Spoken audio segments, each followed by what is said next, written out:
guys, welcome back to Turntable Guy. Probably wondering why you're looking at that old Akai APA1 again. Well, this video has nothing to do with turntables or turntable repair. I've just got a record player on the bench here with a record spinning, just so you have something to look at, because I'm sure you don't want to look at my face.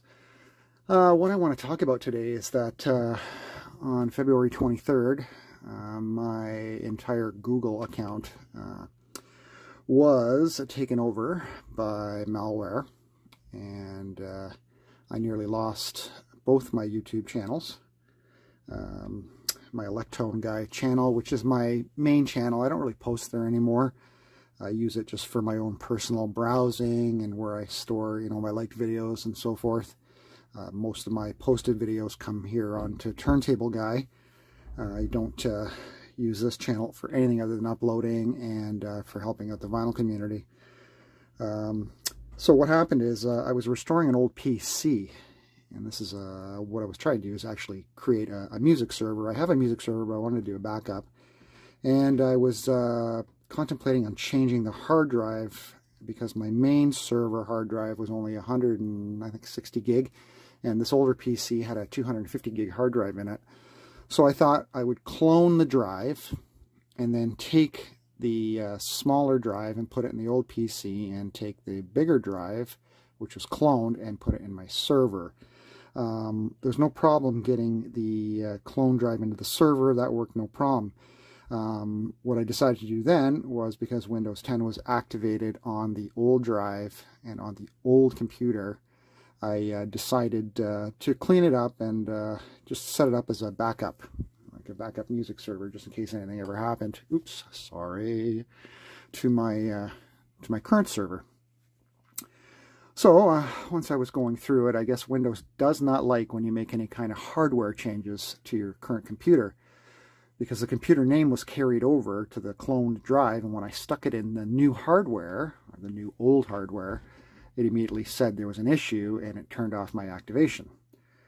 And I immediately hooked this computer up to my network, which was dumb idea number 2, and started looking for some kind of software to activate the Windows software.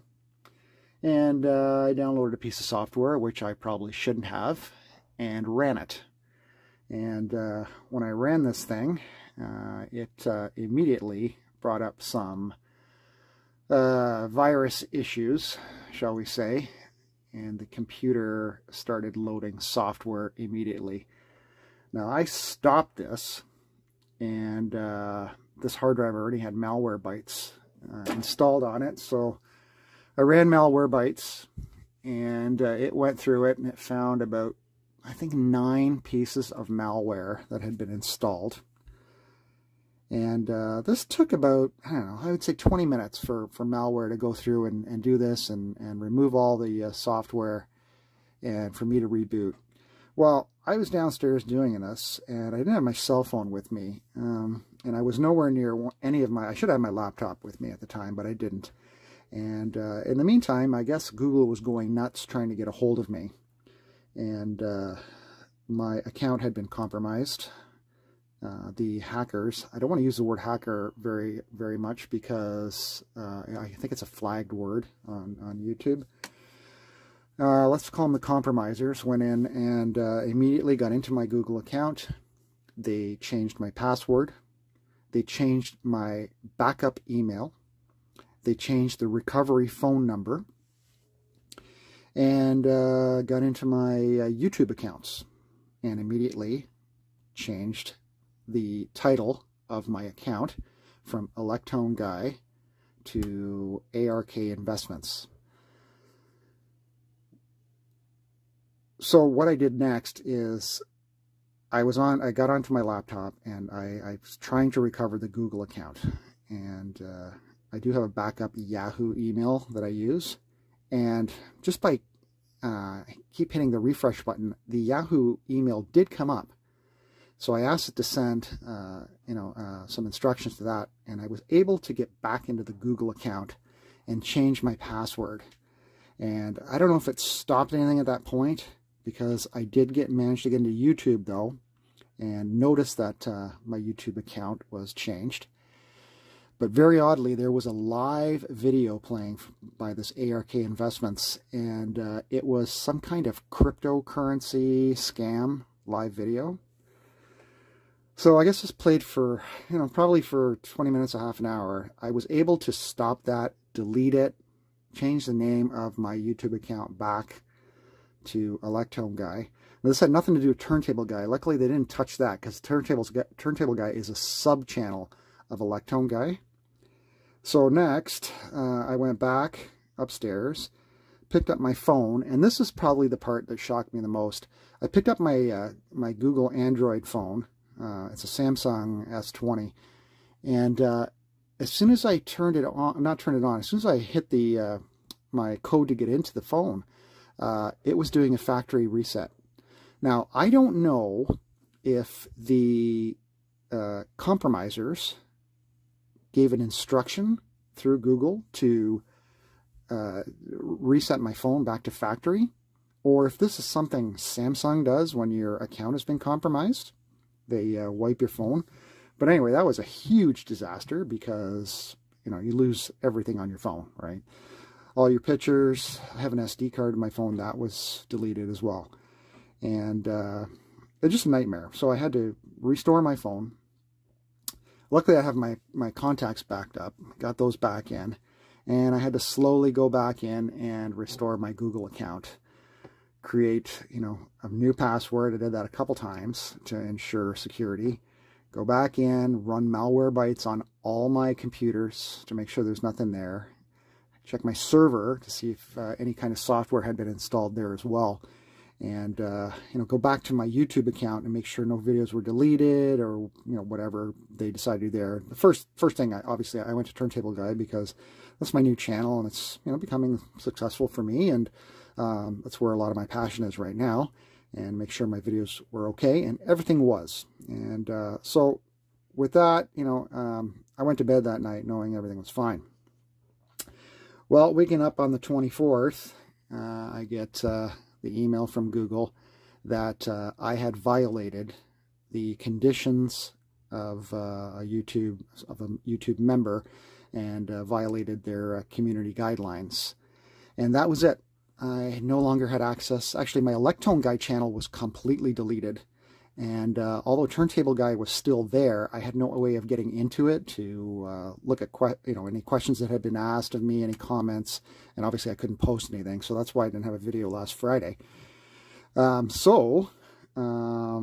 then began the huge job of trying to get my YouTube channel back. And it's quite a piece of work to do. You have to first file an appeal through Google that your channel had been taken down due to no fault of your own, right? So I did that, and then you wait. It was about a day. You get an email stating, we're sorry that this happened. Can you please click on this link and fill out this form and submit it? So I clicked on the link, and there was no form. I kept clicking on this link, and it kept bringing me back to, has your YouTube channel been hacked? And I really should use compromised. But there was no form to fill out. So, I try to reply to these emails, and they go nowhere because there are no reply emails. So at that point, what I did is I hopped onto the YouTube or Google communities, the forums, and posted a question there. And you explain everything, and that takes about a good solid 2 days before you get a response there. And once I got the response there, they have to confirm certain things. Finally, I got access to this form. And this form is quite a bit to fill out. There's a lot of questions about the date that you started your channel, what's your channel about, all that kind of stuff. So it really taxes your memory, right? Because I believe I started my channel back in 06 or 07. So, I think what they're trying to get, a rough picture of what's happened, right? And I explained, that this video was posted and supposedly, violated community guidelines. And, the best thing to do is to remain patient, and it is difficult. Remain patient, be polite in your responses, and give them the information that they want. And once, they have that, they're going to go back, they're going to take it to their the YouTube team, and then they're going to confirm if it's actually you, if what you're saying is the truth, and in my case it was, they were able to see immediately that my account had been compromised, and that you know, posting that video was not something that I would normally do, and that it was deleted immediately. So after 3 or 4 days, this morning I got an email stating that my YouTube account had been restored, and that it was a mistake on their part to delete it, and they apologized, and but they said they have to, you know, look after stuff like this to make sure that videos that are not supposed to be posted on the website aren't. So, and I fully understand, right? I mean, it all comes down to, you know,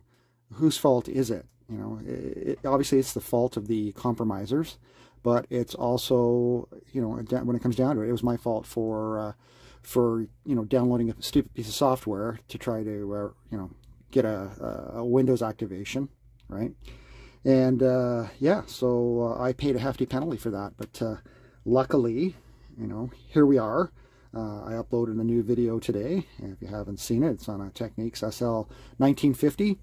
Luckily, I have about five videos that I've already recorded, and I've been uploading them on Friday, so it's been really handy. But yeah, so that video was uploaded today, and everything seems to be working okay at this point.